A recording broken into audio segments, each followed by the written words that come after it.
Welcome back, Nerd Squad. My name is Roya Destroya, and this is Top 10 Nerd. When you're looking to get your superhero fix in a pinch, the CW is probably the place you can turn. Whether you're a casual Arrow watcher while you get ready in the morning, or you devote hours upon hours to binge watching The Flash when you get home from work, the superhero shows of CW have a character you are bound to be enamored by. So let's take a look at the top 10 CW superheroes.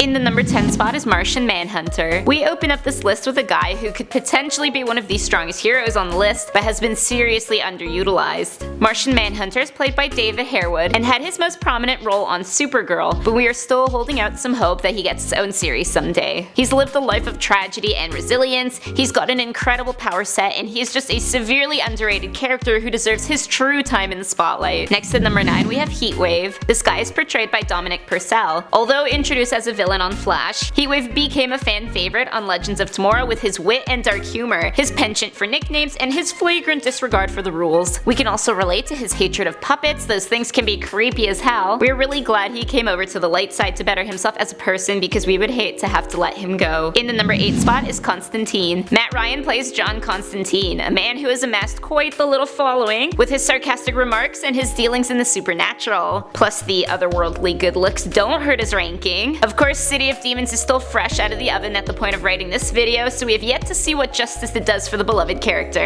It could lead to great things, it could fall flat, but we will always have that magical place in our hearts for the man with the trench coat. Up in number 7 we got Vibe. Vibe, who is played by Carlos Valdez, is your typical laid-back and lighthearted kid who is also a comic book lover, bless his little soul. When we first meet him, he's a bit of a train wreck in the power department, but we've watched him hone his skills and mature to the point where he's indispensable to Team Flash. Plus he loves his brother, and that is adorable. Why can't my brother love me that much? Coming in at number 6 is Spartan. This character, portrayed by David Ramsey, started off as Green Arrow's bodyguard. Right, because he really needed a bodyguard. We got to watch him grow into a superhero character of his own, and strictly because he wanted to make the world a better place. Nice to see not everyone has to lose a loved one in order to be inspired to be a superhero, and we love him because he's reflected this aspect of his personality back on Ollie, teaching him that being a hero isn't just for settling scores, although it's a pretty sweet part of it, not gonna lie to you. Next up at number 5 we have Firestorm. This is kind of a confusing one because there are multiple Firestorms that are combos of different people. To keep it simple, we will focus on the Firestorm combo of Franz Dramay's Jax and Victor Garber's Stein. Seeing two people have to work it out in order to be an efficient vigilante is a lot of fun, and when they do manage to pull themselves together, it is fatal for the bad guys. But the chances of the character being unstable are quite high too. The unpredictability only adds to the entertainment value, to be honest. Up next at number 4 is White Canary. Katie Lotz plays this very important leading lady who eventually takes up the White Canary mantle. She's a true badass who does not hesitate to pummel her enemies with just her fists if need be. We love a girl who isn't sugar-coated, and she is so much more interesting than her golden child sister. We've also watched her grow from danger to herself and others to natural team leader. Plus she's died like 7 times and always turns out better than before. Okay, maybe not 7, but you know what I mean. In the number 3 spot we got Green Arrow. From street level vigilante to League of Assassins leader, we have watched as Stephen Amell's character has embarked on a roller coaster of a journey throughout his own series. Now admittedly, with Arrow growing a bit stale, it may be time to put it to rest soon, but it gave us an Oliver Queen that was thrown back into DC Revel after a history of shunning on account of being called a Batman ripoff. The show gave him a second, very long life, and he is a B-lister no more. Coming in at number 2 we got Supergirl. Melissa Benoist plays this Kryptonian who has made a name for herself in her own series. Quite literally, I mean, it's actually called Supergirl. She's a powerhouse with a heart of gold, and while she may have verged on the boring Superman complex in season 1, CW manages to make her feel more human and more flawed in the subsequent seasons, creating a much more complex, interesting character. Unlike somebody. And finally, in the number 1 spot we have The Flash. We close off this list with perhaps the most popular of all CW characters, Grant Gustin's Barry Allen. Although not gonna lie, Ezra Miller was kind of the only thing that saved the Justice League movie for me. He's a willful character with a strong sense of justice and comprises the perfect protagonist, but he's not without his nuanced quirks and idiosyncrasies. The show did an extremely good job at painting him as a three-dimensional character despite his immense powers, and this of course led to one of the best and trippiest reveals in season 3, which I am not going to spoil. So those were the top 10 CW superheroes. Let me know in the comment section down below what CW show is your favorite. My name is Rory Destroya, thanks for watching, and don't forget to subscribe so you never miss another nerdy list.